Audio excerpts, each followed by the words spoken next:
All right, welcome back to the Unsubscribed Tribe. My name is Janet, also known as Rocky's Adventure over on the gram. I'm here back again with my good friend Ben Lee. Ben, how are you doing? Hey, pretty good, pretty good. Things are getting warmer here. Our quote unquote stay at home order is being lifted. What does that mean? I don't know, but it's being lifted. So I'll take it. Love it, love it. Yeah, and I'm over in BC. It's been beautiful weather here. We went back to in-person dining, but we actually also had a huge discovery here in the last week. So we're going to talk about that today, and that is 215 bodies of residential school children were found using radar up in Kamloops. So Kamloops is about an hour and a half from where I am here in Armstrong, British Columbia. And so we thought we'd use this as an opportunity to talk about health issues and sociocultural perspectives of kinesiology. I think that's the course that I took. Ben, you took a similar course in university, right? Yeah, it's really similar. I get the feeling every single university's kin or phys ed program has a course like this. It's funny because usually people usually the kids don't really appreciate it, but I think as you get older, and you start developing your own opinion about things, then it becomes like a really really cool course. I took a course like this actually recently in through like a weird twist of events we won't really get into, but long story short, I was sitting in this class at U of T being taught on the subject, and it was super interesting, to learn about how different ethnicities, genders, sexual orientations are portrayed in physical culture. Because I think when you think about it, it's like the reason, especially in physical culture, like we talk about this constantly on the show about how women are portrayed in fitness, things of that nature. There's like a really like you can really dig deep into why all this stuff happens. And you think about who are like the quote unquote grandfathers of modern physical culture, and it all stems from that. Like, well, who do you got? I think in here in North America you could probably credit, like Joe Weider, Arnold Schwarzenegger, Steve Reeves, to the popularity of, fitness and working out, all that stuff. Because I mean, like Steve Reeves started in the 60s, Arnold and Joe Weider in the late 60s, I believe. Arnold, of course, that the movie Pumping Iron. We've all seen that movie. I think like the pump to me is like coming, like I'm coming day and night. Uh, I have not seen that. We know that I don't watch movies. Like you're the television reference point. I'm like, we'll add it to my list to watch. oh, like Pumping Iron. It's a really good like cult, like in terms of fitness culture. I think it's like a really awesome movie because keep in mind, like when this came out, like current bro culture like didn't exist. So and this is like, if you really want to And then really came Gymshark. Gymshark, I mean, you could really argue that Gymshark was the evolution of the pumping iron culture, just fast forward 50 years or 40 years or whatever. But it's an awesome historical movie, especially now understanding where we are and going back to watch it. Mhm. Because there's a reason that here in North America that people are so concerned about, having a six pack and looking like beach ready, Jersey Shore kind of stuff, and all has to do with all that kind of stuff, with the Arnold movie, with Pumping Iron, and like the bodybuilders and like the pursuits of building a physique. And I still remember as well. Um, I may be crossing my wires. I'm just telling the story secondhand, but apparently, well, like the current like bodybuilding magazines like Flex and Muscular Development, Yeah. and always and I mean Flex is the big one that Joe Weider runs, and Joe Weider has this empire built on like bodybuilding. Like I think they sponsor the Mr. Olympia. They have their own supplement line, blah blah blah kind of thing. But Joe got to start in the 60s publishing magazines. And apparently, the way the story goes was that there were two magazines that competed with one another. Joe's was focused more on physique and aesthetic. And apparently, and this is where it gets a little hazy, it was used as like a surrogate, like gay porn magazine in the 60s. Because it's just, young, good looking guys wearing very little, showing off their bodies, right? And this is stuff that Joe was into. And there was another magazine, I forget the name of it, that was more performance oriented. So they covered more Olympic weightlifting, which during the 60s and Cold War was a big deal, right? But some way or another, the two came to a head, and for some reason, I'm not sure why, Joe's magazine won out, and as a result, like this is all you saw in like in print media when it came to magazines about like working out fitness, because they were just glorifying this idea of like the ideal body and ideal physique. Um, Interestingly enough, something I learned in this class I took, and I mean, like, I don't really have a side on this. I'm just kind of reporting like what I learned. But apparently, according to these textbooks, measuring the body, like being able to benchmark the body and achieve optimal and optimizing performance, comes from fascist origins. That apparently like the Nazis were really big on this kind of thing, because their big thing was about genetic superiority, right? Like You're why not the wrong. Yeah, I don't think you're wrong on that. I'm like, this makes so much sense. yeah, like why the Aryans, like why the Aryans are the superior of like the commoner. And it's funny because Hitler was basically a spitting image of what he hated, right? Like a short, unathletic guy with brown hair, and the Aryan Superman were supposed to be these tall, long blondes, flowing hair with these Greek god bodies, and like Hitler looks the opposite of that. So I was wondering what was going on with that. Is but yeah, like they were very big on like it was. I think that's where, if I'm not mistaken, anthropometry got started from. Like which evolved nowadays into ergonomics. And when they design anything from like car seats to office furniture or whatever, you have to consider what are the average limb proportions of the human being, so you can fit the person to what they're using. Okay, so recently I started to look stuff up about this, and I meant to send this to you to have a chat with you before we had this conversation on air. But I found a study regarding different spinal sections for Asian populations versus Euro populations, where their thoracic spine and their lumbar spine are actually different numbers of vertebrae, which I'm relating to the fact that I drive a Honda and I have a really hard time sitting in the Honda. And I've always just assumed it's just not made for my body type. Whereas I jump in an SUV, you can be in a Suburban. I mean, it's made for the average American, which is how many pounds? Like, I mean, like I'm assuming that they must take a Suburban, they must figure out, okay, who is the person that's going to be driving this, average out their body type. And my dad is, 6'5" and about 200 pounds now. I think he was 250 pounds, at one point. So those were the vehicles that he's comfortable in, but it's based on like the genetic differences.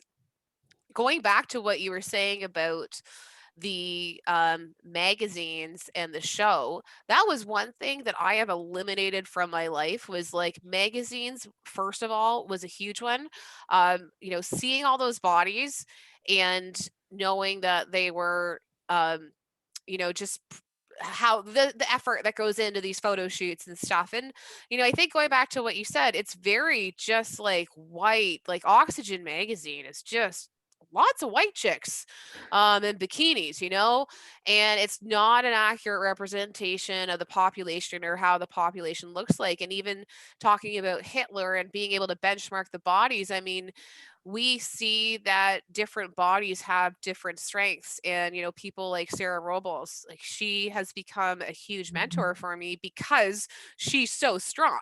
She is not an Oxygen fitness model, but man, she works her butt off, she accomplishes her goals, she's going to her third Olympics. That's really awesome. So going back to how this relates to race, just I just piped up with the study that I found about Asian populations. Is this something that you've come across in your studies based on like spine and biomechanics? Not so much about the spine specifically, but there's a whole field of study out there known as forensic anthropometry. Wait, what's the one where like when they research like old civilizations? Um, Yeah, anthropology, Anthropology. anthropology. Yeah, Yeah, I went on a date with a anthropology. guy that had a degree, I think a PhD in that. Really boring. Only had like one good story about picking up bodies out of the new terminal from the Toronto airport. do not recommend. 0 to 10, do not recommend All right, dating. yeah. Anthropometry is the measurement of the human body. Anthropology is the study of past humans. Okay, yeah. So forensic anthropology is the field, and it's basically looking at differences, or is it, or whatever. Sorry, it's looking at differences in human anatomy based on like ethnic and cultural backgrounds, Okay. or more so ethnic background, I suppose. And this is one reason that, like, I mean, it's hypothesized anyways, that this is one reason that Eastern Europe and China dominates at Olympic weightlifting, and why more Nordic countries and Northern European countries dominate at more Highland Games type of events and Mhm. strongman based events. We like throwing And trees.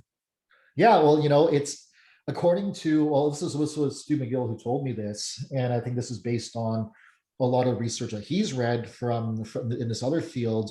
Because that's the thing, is that throughout his career and as a biomechanist, sometimes you're brought in with court cases, Okay. and like in the case of like a murder or something, they say, oh, okay, well, this person, they're showing signs of this kind of trauma, this injury to the low back, and they'll bring in a guy like Stu to be like, okay, well, yeah, the story makes sense based on the biomechanics of how he felt or the impact he took, or no, it doesn't make sense, something fishy going on here, because the science says you should not have this kind of injury pattern with this kind of load pattern. Mhm, mhm. But he, like, in cases where you can't identify the body because it's charred or it's chopped up or whatever, they bring in a forensic anthropologist to look at whatever remains are there, and try to piece together, okay, is this like a male or female, are they black, white, Latino, blah blah blah kind of thing. Mhm. And one of the things that Stu kind of saw, like, or one of the trends that emerged, was they found that east, on average anyways, so you're not going to get deviations about the mean, but on average, Eastern Europeans and Chinese have shallower hip sockets. Right. Yeah. And this is what allows that femoral head to rotate and allow them to achieve super deep squat depth. Um, and it's when you look at a sport that requires deep, deep hip and knee flexion, like Olympic weightlifting, their bodies are able to naturally accommodate these postures. So there's less work being done, greater mechanical efficiency. So there's greater, performance. Whereas if you get someone, who has, let's say, deep hip sockets, so as that femoral head rotates, the actual femur itself butts up against the socket. Then now you're physically blocked in restriction.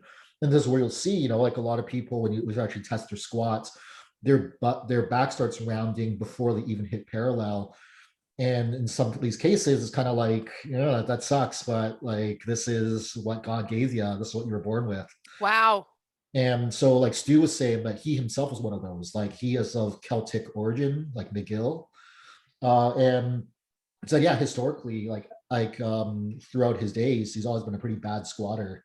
And part of it was that he could never get comfortable. He could never achieve good depth, like while maintaining ideal stability. Mm. But then if you look at sports that require short range hip power, like caber tossing, because like more so Northern Europeans have a limited range of motion they can move about, they can produce high rate of force through that limited range.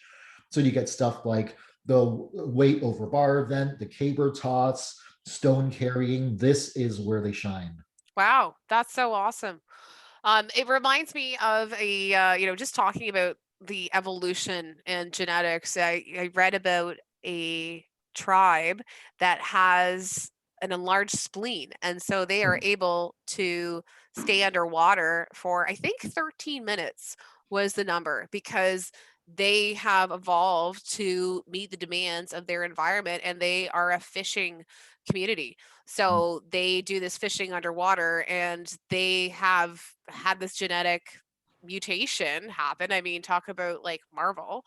But I think about how things could go the opposite way. So the residential schools situation, I see that as a significant trauma that would have impacted the health of future generations in so many ways. I mean, I was reading about how they were actually doing experiments on these kids and were feeding them, they were malnourishing them to see the effects on the kids. And one of the things that they fed the children was powdered milk. So like think about the impact that these, malnourished children would have been grown up in this trauma and then continues on for generations. And unfortunately, we see the indigenous population really struggling to overcome the legacy of a lot of these issues. And I think that, like, that's where you see the educated fitness community really starting to understand the connection between trauma and health. Krista Scott Dickinson from Precision Nutrition recently published an amazing article about this and about how coaches are, fitness coaches and health coaches, you're really actually going to be dealing with a lot of deeper issues and legacy issues there. Yeah, it's man, like you talk about like a group of people who've been really screwed. And indigenous people are are pretty much at the top of the list. Yeah. And yeah, like it's absolutely wild. The amount of like bullshit like they had to put up with. And like it's pretty wild because you think about it as like this other group comes in and says like, oh, like what we do is right, what everyone else does is wrong, and we're going to force our beliefs upon you. Like that's like a genocide in itself. Like Mm. and like experimenting on like the natives or indigenous people, that has like what's his name, the Nazi doctor fellow, the Slayer song, um I don't Angel know. of Death, the Angel of Death, Joseph, his name is escaping me, but whatever. He was like the doctor at Auschwitz concentration camp, and he was known for doing just in pure like insane human experimentation, like how much heat can the human body survive, how much cold can the human body survive, Wow. can and like if can you grow another limb or head on your body, can your circulatory system support that. So we did a lot of really ghastly stuff, and the most insane part is I'm pretty sure he got off like scot-free because when the Allies took over, they basically took his research and cataloged it, and and from what I understand, like hired like all their scientists to come work for the US, like scientific programs, like anything from medical all the way to like rocket science. So Wow. it's That's it's crazy. But yeah, but I didn't talk about indigenous people and just like the history of getting fucked like by the settlers. And it's like, we talk about genetic like differences. Well, like what's that saying that like indigenous people were never, had the type of alcohol that like the settlers brought with them, and like it somehow like it just created like massive like addiction and like tolerance problems.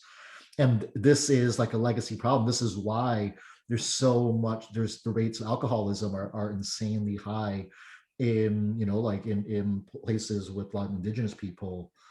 And it's just that like just generationally they got really screwed with alcoholism and addiction. And of course, like you bring that back to the trauma. Like, you ever seen the movie or read the book Indian Horse by Richard, I'm hoping I'm pronouncing this correctly, Richard Wagamese, I believe. no, I have not. Really, really, really interesting. Both the book and movie. I ended up seeing, reading the book and seeing the movie in that class I took, and it talks about like the experience of it's basically like the narration of this like elderly native man who kind of recounts his life, and about how like his parents were educated in residential schools, and how his mother was trying to convert them to become Catholic, Hmm. and because they claimed that worshiping like their gods was made them heathens, blah blah blah. And then I think like both of his parents succumbed to alcoholism, so he was raised by his grandmother, um, in like like living out in the land, and eventually like they got caught by like white people. I'm not sure what happened. He got separated from his grandmother, ended up like living in a residential school, and it kind of talked about how like he used hockey as his escape, Hmm. like from all the bullshit, and got to the point where like he became like a really good hockey player. And it kind of talks about like like as like the school traveled to play other teams, they're constant, it's the amount of racism and the stuff being thrown at them and being said to them is just like like really really rampant. And it follows him all the way up to like being in the NHL, where like they still call him like the chief or whatever, and Hmm. everyone does like like the in the native chants, Adam and all that kind of stuff. And then it gets later on revealed that the entire time he was growing up, he was actually being sexually abused by the priest, or like who was also the hockey coach. Yeah, that is a So lot. That's a lot of that's coming out. It's very interesting because like the Catholic Church is big on the priests, not doing anything, but it's coming out, I guess, that their repressed sexuality actually drives them to target, victims that, like, you talk about like guilt and shame. And we've talked about this over the last year as I've gone through like just a very deep, thorough deconversion when I was growing up, or I was raised homeschooled and Christian. So I was definitely a part of that line of thinking, and I, left the faith, let's say, or stopped believing, but I never really examined all of the programming and the beliefs that it had put in me intrinsically, and as I've continued to study health science and, do things like meditation, that's one where I'm like, the Bible is so wrong on stuff, because meditation is a place of non-judgmentally observing your thoughts. That's what it is. It has scientific validity like behind it in terms of the benefits for your body, for your mind, alleviating stress and depression. Then you've got your Christian faith over here that says God is judging you all the time. And so you cannot simultaneously not judge your thoughts while being a Christian, is how I feel that it is. And so I've had to undo all this. And it's funny, my girlfriend, I remember we grew up together. Our parents were both, our mothers were both friends, Christians, doing Bible study and stuff together. She said, I feel like somebody's watching me all the time.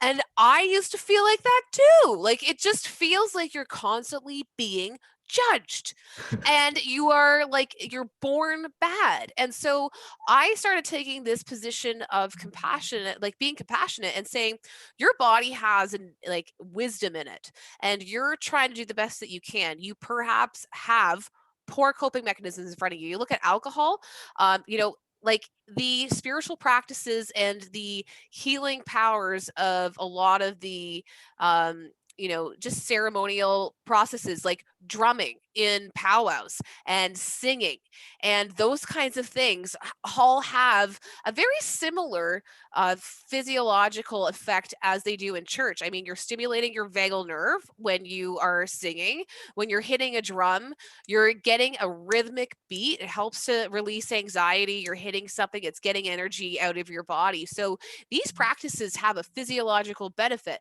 And then you bring in church, which also has similar practices, which are, singing and praying, gratitude, giving thanks. It's amazing to read about the hunting practices and culture of Indigenous people mhm. and how they really show gratitude for these animals. But then I look at Western culture, and we brought in these factory farms with these animals that are full of toxins that are making everybody sick. They're living a terrible Yeah. life.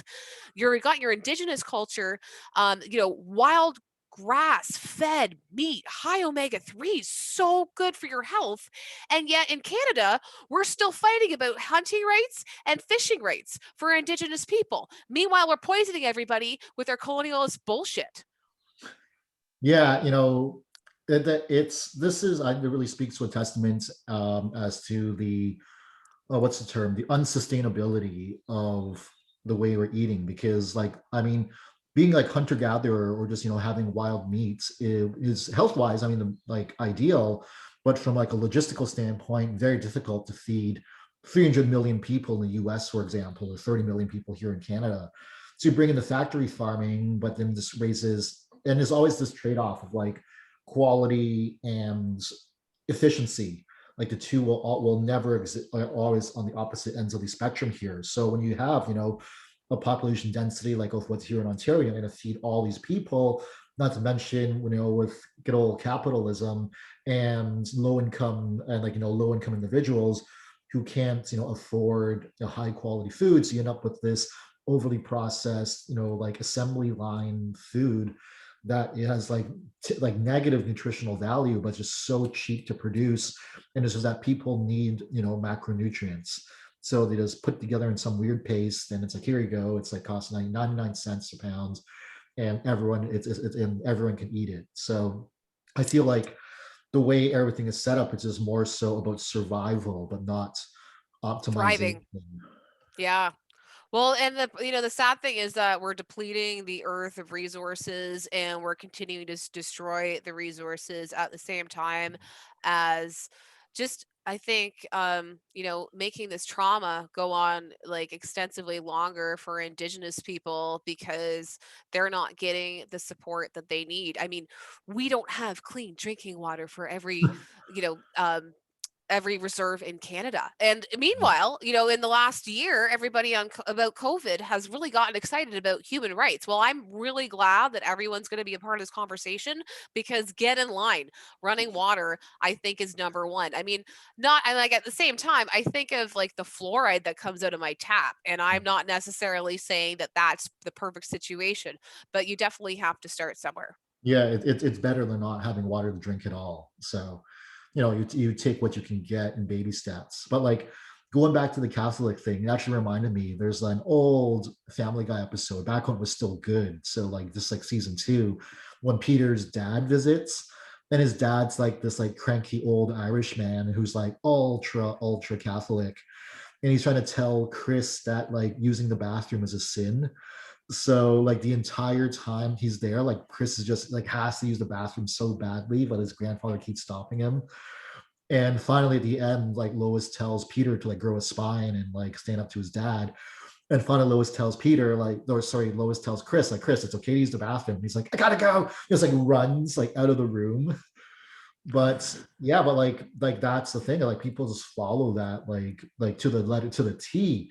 And you talk about it as well, like what constitutes someone who's like a good Christian or Catholic. You look at like rates of like alcoholism and abuse, like within people of this religion, and like it's fairly high, but nothing is being done to stop that. It's like, oh, like, well, like the gays can't marry, but I'm allowed to get drunk and beat my wife, so somehow that's supposed to make sense. And I think the crazy part is, like I'm going all the way back a couple hundred years ago with residential schools. It's like these people were saying, like, oh yeah, like what we believe in is correct. All this crazy bullshit about, like work, like giving thanks to the earth and all this stuff is wrong, and you're all heathens. And it's just like, whoa, like that makes zero sense whatsoever. Well, and I think that like right now, what I'm seeing is just that science is coming out and information is spreading. I've been really digging into the deconversion community, and it seems like people that the more you study the Bible, the soon like you just start to jump off. You're just like, I can't do this. You're just like, wow, this is terrible. It's all, it's all manufactured. There was a guy, because I've been speaking about this on my socials lately, and there was a guy that commented, and he's like, it's not Jesus that's the problem, it's people that's the problem. They're the ones, and blah blah blah. And I'm like, okay, so you don't believe the people? I'm like, so you don't trust the people that wrote the book about the person that you believe? Yeah, that's I'm like, absolutely that's the sad thing is like when previous generations, when previous tribes would come in and conquer other tribes, they would just burn everything. All of yeah. the knowledge that previous generations had was just completely eradicated. And I look at how indigenous culture, there's so much wisdom, I think, in terms of the healing properties of plants. Mhm. And I've just been really enjoying learning about that, especially being in the Okanagan, being in British Columbia. I'm surrounded by a lot of really sacred lands here. So I'm really hoping to be able to learn more about that in the just as I continue to enjoy the beauty and the mountains here in British Columbia. It's one of Canada's kind of last undeveloped areas, which is interesting. Unfortunately, we have 30% of missing people in Canada are in British Columbia alone. So we have a Wow. disproportionate number of missing people, and that's men and women. But we have the missing and murdered Indigenous women, the Highway of Tears. That's somewhere I've driven a lot. It's really powerful to go and drive and see all these signs. You see stories, you meet people whose cousins, aunts, grandmothers, sisters have gone missing. It's real. You know, I was chatting with a guy and I was talking about my interest in this, and he said, "Well, I don't really like to surround myself with violence." And I'm like, "Well, you better move out of British Columbia because it's here. Like the bodies are right up the road here. I live Wow. not too far from Salmon River Road, and multiple bodies were found there. And there's a huge inequality here in income. There's a really big number of pipeline workers that come in. They make a lot of money. And going back to the alcohol thing, I mean, we have this culture of like going out and drinking and, you know, looking cool. And you get young kids on Tinder at the age of 18 and seeing stuff online. And I know that I'm seeing kids in the area that are going on sugar baby and sugar daddy websites. And what I'm reading about this farm down the street is that this gentleman would, I say the word gentleman loosely, he would meet women on, I guess, the dark web in terms of like just in sex work. And I used to have a huge judgment, a huge just biased towards anybody that does sex work. However, I've since changed my viewpoints because when you are in a situation where, you know, you are, let's say, a woman, you know, you've come from a traumatic experience in some sort and you need money to get a safe place to live. Like that is your Maslow's hierarchy of needs. It's something that we've talked about a lot because I've been moving a lot. You know, I've done the nomad thing and now I'm trying to find a permanent place to stay. That's proven to be really hard in this market right here for me as somebody with no kids that makes a decent income. But I talk to other women who have children who have lost their jobs due to COVID and stuff like that. And what are their options going to be in terms of making a decent income, knowing that the deck is stacked against them from the day they were born? Yeah. It's yeah, when you're left with no option, there's not much you can really do about that. But you got to do what you got to do, right? Like I was never raised very religious, and I think like religion always escaped me. Like the idea that like there's a God who's watching you never like just intuitively made sense to me from a young age because I wasn't really exposed to that. My only exposure to like religion was through like watching The Simpsons when I was younger, and them always making fun of Christianity, right? Yeah. And then later on, there's a web comic that I encourage everyone here to check out. It's an old YouTube video from like the late 2000s. If you look up Sodom and Gomorrah, like for the Bible story Yeah. from Brad Neely Comics, oh my God, so good. This Okay. is where I learned of the story of Sodom and Gomorrah, the two awful towns. And at the time, I sent this to my girlfriend at the time, who was Catholic, and she watched it and she was like, don't send this to my mother. Yeah, I think that those were like two towns that God basically destroyed. Because I remember like one of them, like they were like, "Don't turn around and look," and like she turned around and looked, she turned into a She pillar turned of into a salt. pillar of salt. Yep. And who knows what other spices they might Does turn that into. does that mean, sorry, but does that mean she was just dehydrated like a little bit? You know, like, wasn't it burning? So, yeah, those are the Yeah. stories that I grew up on. And I think about the origin of like what would be the motivation of somebody to determine homosexuality as a sin to be outlawed. And the reasoning I've come up with is if you have a tribe and you are trying to be the biggest tribe, you need the most workers. And Yeah. if you have same-sex couples, they are not producing Mhm. children, which to Yeah. be like on the opposite side, now we have overpopulated places that we're feeding garbage. Yeah. So this is when you take this idea and just kind of you run with it too much. Like, yeah, this is like an unintended consequence. I could definitely see, back then, a couple thousand years ago, when we're all living in tribes and like increasing our numbers is going to be good for the tribe. Then okay, yeah, you want to discourage anything that takes away from that. So you want to build up this idea of having like a family units, so to speak, and like in a community, like I know all that kind of stuff. And yeah, like, and if like homosexuals are going to detract from that, then it would be in their best interest, the tribe's best interest, to you know discourage that. But now you fast forward a couple of thousand years later, and this is the unintended consequence of just letting that just autoplay for the past couple of thousand years.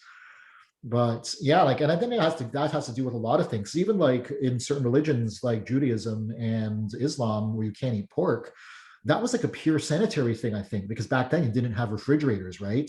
And pork was one of those meats that was susceptible to developing you where you could get trichinosis. Well, Mm. they didn't know it was trichinosis at the time; they just knew you got sick. So there was a reason, like the Jews and the Muslims told their people don't eat pork because like the odds of getting sick eating that are fairly high. Well, and if you look at like the climate of the origins of where they are, they're not in a cold climate. Yeah, this is all like very arid, like hot places. Like we're talking about like the Middle East here. So like it's it kind of fits like the purpose of what they have required.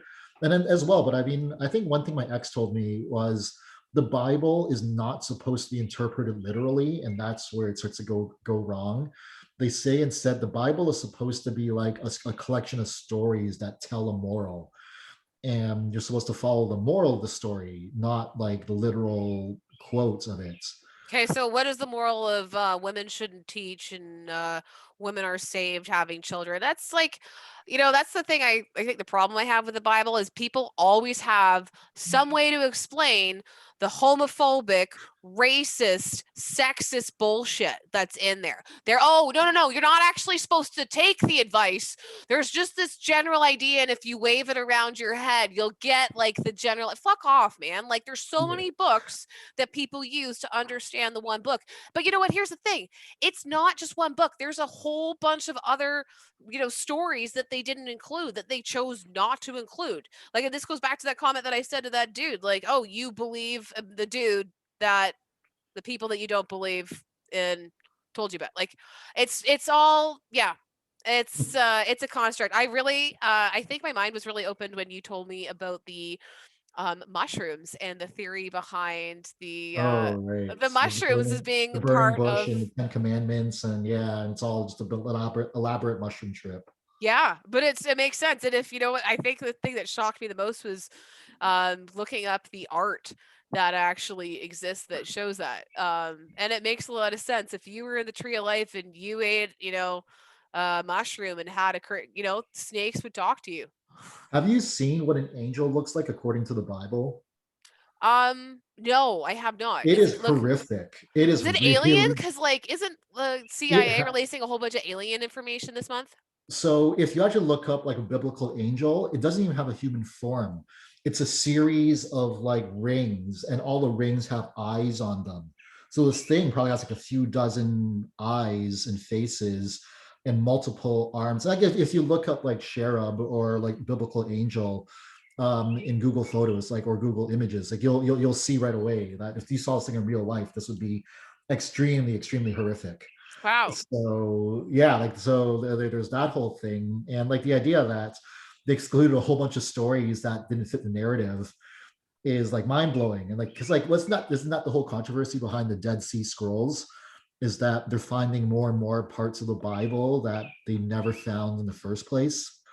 I don't know. I don't watch a lot of the news. So I don't really keep up with it. Like from what I understand, it's that because like I mean all the Abrahamic religions, so like Christianity slash Catholicism, Judaism, and Islam, like it all kind of follow like they're all set in the same universe, if you want to think about it like Hmm. that. Yeah.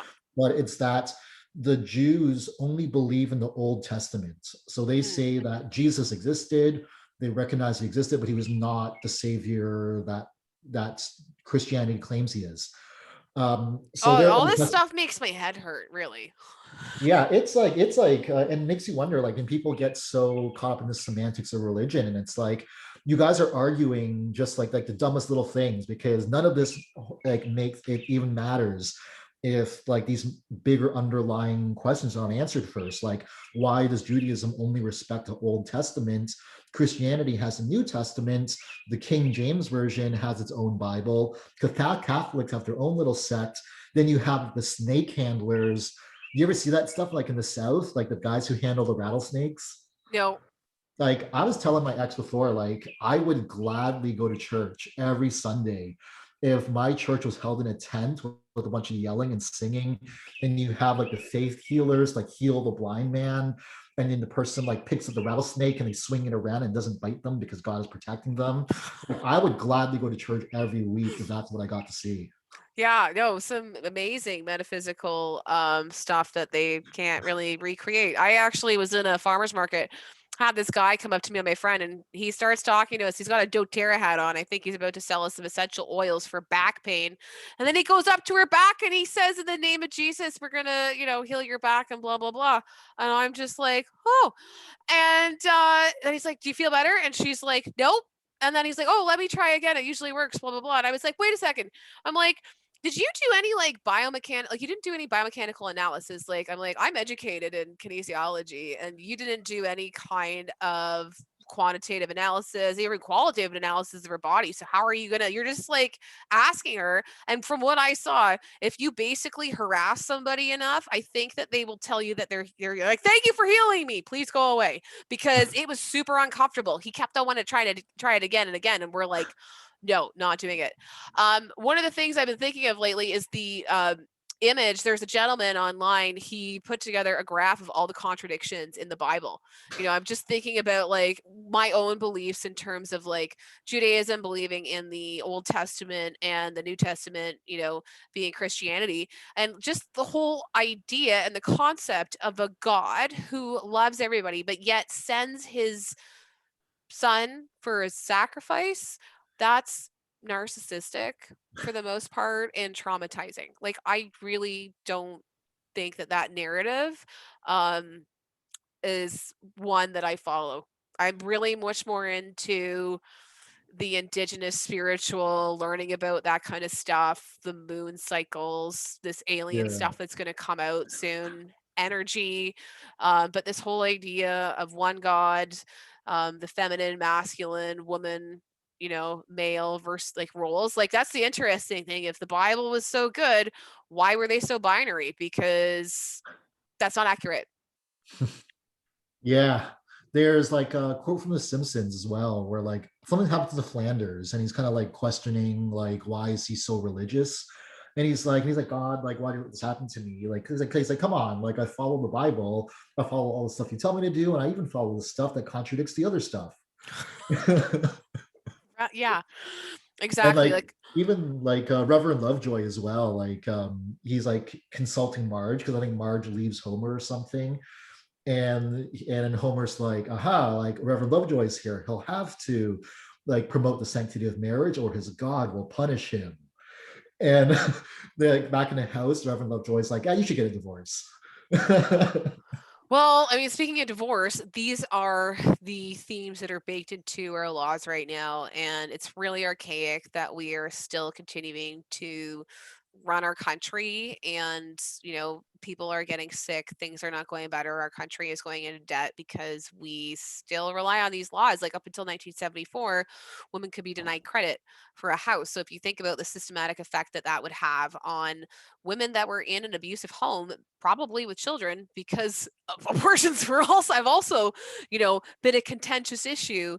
um that has some significant effects on subsequent populations and their health, trauma, and as well as just physical needs, being able to afford things. I know for myself, I've spent a lot of money trying to heal my body. Yeah. I remember reading a story, and I forget the exact timeline, but this is like we're talking like well over 100 years ago. And I think it was that like they brought this like this African man over to the US, and he was from like a certain tribe, but they're all like much shorter. And I think they had him live in a zoo exhibit so that the other people could like watch, like, oh, like look at this weird man with this dark skin, and look at and like put him in like a habitat just like where he lives in Africa. And it's like this is like really weird and gross. Wow. That's crazy. That's so sad. Or it's like and it's also like like old circus sideshows as well, and they'd have like like the Indian chief and like the like bearded lady and like the crab boy and all that kind of stuff. And it's just these people like with these anomalies, and it's like saying like, oh, come check out the freaks, that'll be $5. Wow. Like, it's funny because like we keep on saying that this, has been abolished into history, but the residential schools were operating until 1996. What? President, yeah, Holy shit. yeah, man, super recently. Um, and like President Trump, just, said Pocahontas. We had the George Floyd situation. We've had this whole uprising of Black Lives Matter, which has been awesome to see because it's been a long time coming with this residential school thing. I'm like, good. I'm glad everybody is now finding this out. The bodies were already there. This has not changed the situation other than it is time to hold people accountable and start looking at solutions. Like this has, created some serious issues for our society, and it's costing us a lot of money, frankly.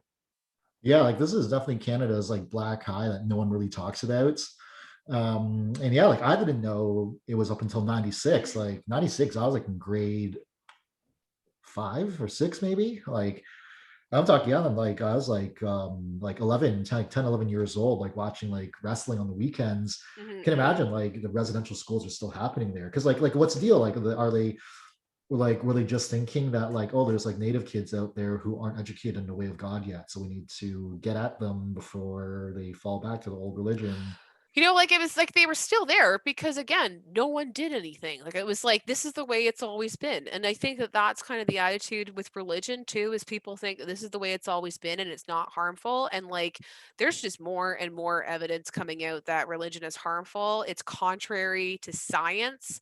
Meanwhile, Alberta is starting to like throw out certain aspects of the curriculum and integrate like religious based Oh wow. curriculum into their science. Yeah, into their science. It's at the end of the day, I'm science based. I'm research based, and I want to create a better world in an efficient way. And like frankly, like this is just costing us lots of money in terms of the traumas that continue. They will just continue to create more and more problems. Like I grew up in a very conservative, right wing household, and I get a lot of conservatives that call me left wing, but I'm not necessarily. It's just cheaper if everyone's not sick, and I'm not saying that I don't care about people, but like I do care about people and I want people to live, but and I don't want to give anybody an unfair advantage, but we also need to rectify for the serious harms that we've caused generations of people that are costing us tons of money, guys. Like we need to come to face with this and actually create solutions. Yeah, definitely. I think like this is basically what happens when when you just let like the status quo run for decades or centuries at a time, and just kind of check back in, and you kind of like, oh crap, didn't mean for that to happen. But but here we are today. So yeah, it's really interesting, especially when you tie in like the financial side of things, because you would think that if you could show that healthier population means more cost savings, the capitalistic society would be all over this. Like there's a reason that insurance, like especially in the US where it's all private insurance, there's a reason insurance companies push like fitness and wellness, because their actuaries figured out that if my client is fitter, they're gonna be less costly to me. Yet for some reason, that doesn't seem to stick at like at an overall all public level. And it's like I don't know how to explain this even further, because like for example, like through like my startup, for a while we were in the ergonomics and workplace safety realm, and it all became like a matter of how can you equate better movements to more cost savings. And it gets to a point where there are insurance companies in the US that develop their own biomechanical assessments that relates movement or joint angles or joint repetitions into a dollar cost based on the time cost of a worker. So like they understand this at a high level, but when you try to sell like someone who's not in this world on that idea, it just makes zero sense to them. And they're saying this is a big reason why preventative health measures are not looked at so much, is that whoever's at the people at the top who are the decision makers who don't even have health backgrounds, they don't understand the relationship between prevention and cost savings. And instead, it's more so, okay, well, but if we're not experiencing the problem, I'm not going to put any energy or money to it. So I'm only going to react when things happen. But like any reactive scenario or solution is never going to be as truly as effective. You're just running around putting out fires instead of trying to stamp out the root cause. Which So keeps pharmaceutical companies in yeah, business. so then it gets in a very interesting play where now all the guys manufacturing painkillers are all happy because they're all they're all making money. Then all the PT clinics, they're also making money because more people are coming for the treatment. So you would think that, like, in a way, that it's almost in their best interest to not provide good solutions, Hmm. Yeah. because if you want to get even further down the rabbit hole, you can only even think about as then you get the cigarette companies and all the food, and like all the food companies like Beef Council and all that kind of stuff, pushing factory farm grain fed beef, to keep Why is it cheaper for me to get grass-fed beef from Australia than it is for me to get grass-fed beef from Canada? yeah, like that's That's a like, legislation issue. yeah, like that makes zero sense whatsoever. 0 Like, cents. But the Canadian legislation has forced Canadian farmers into that situation. All right, Ben. Well, I think that's probably enough for today. I know that you probably have another meeting to get to. Thanks again for the great chat. And want to tell people where they can find you? yeah, you can come find me on Instagram at Fortius Labs, FORTIUS LABS. Come to us, if you're looking for solutions for any kind of low back or any kind of joint pain. If you're active and concerned about getting hurt, we can definitely help you out. Conversely, if you're also a personal trainer or a strength conditioning coach and you want a more efficient and effective solution for your clients, you can give us a shout as well. Our AI tech has been proven to help reduce injury risk and improve wellness. If you want to come see me personally and come look at pictures of my cats, you can check me on Instagram as well. That's at BCYLEE. It's a private channel, so you might have to wait a few days for me to approve you. Yeah, and again, my name's Rocky's Adventure, and my